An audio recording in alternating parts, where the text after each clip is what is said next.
Hey, chess fans! Today we're diving into a brilliant puzzle from the 1985 Taxco Interzonal, where British Grandmaster Jonathan Speelman faced off against the legendary Mikhail Tal, the magician from Riga and former world champion, famous for his daring attacks.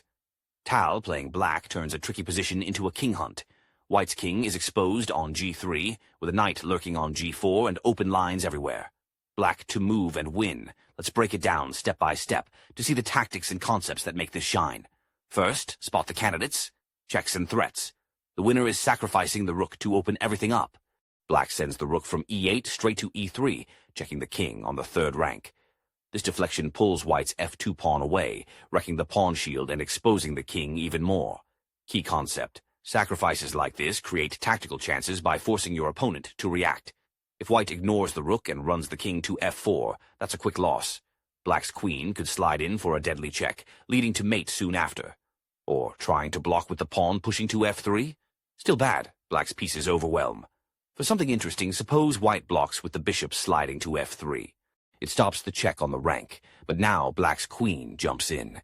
Queen from d8 to d6, checking on the long diagonal. Attacking through empty squares to g3. White's king must go to h3. Then Black delivers mate, like with the queen to h2. Queen to h2 protected and attacking h3, no escape. Highlighting h2 shows how this weak square lets the queen sneak in for the kill. Concept: watch for back rank weaknesses around your king. Or even the knight from g4 capturing on f2 for mate. Another way to end it: knights love jumping into outposts near the enemy king. See?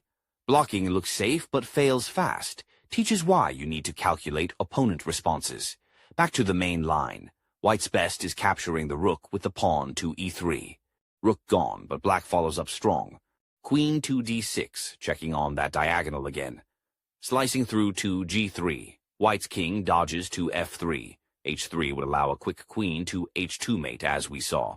King to f3, escaping but still vulnerable.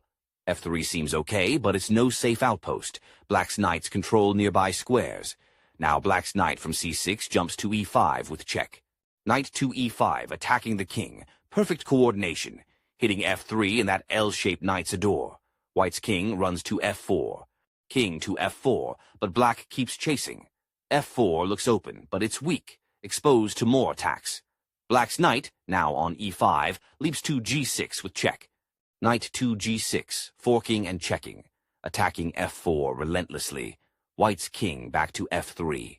King to f3 again, trapped in the dance. f3 highlighted once more. No real safety here without piece support. Finally, Black's knight captures the bishop on h4 for checkmate. Knight takes on h4. Mate. The king can't flee or capture, with all squares covered by Black's knights and pawns. Concept: knights excel in king hunts because they jump over blocks. h4 was a loose piece. Always protect or move them in tense spots. What a sequence! Tal's sack leads to a 5-move mate, showing how tactics like deflections and knight coordination win games. Weaker players, remember, prioritize king's safety and calculate forcing moves. Tal pulled this off in a key tournament, proving his attacking genius. Drop a like if you learned something. See you next puzzle.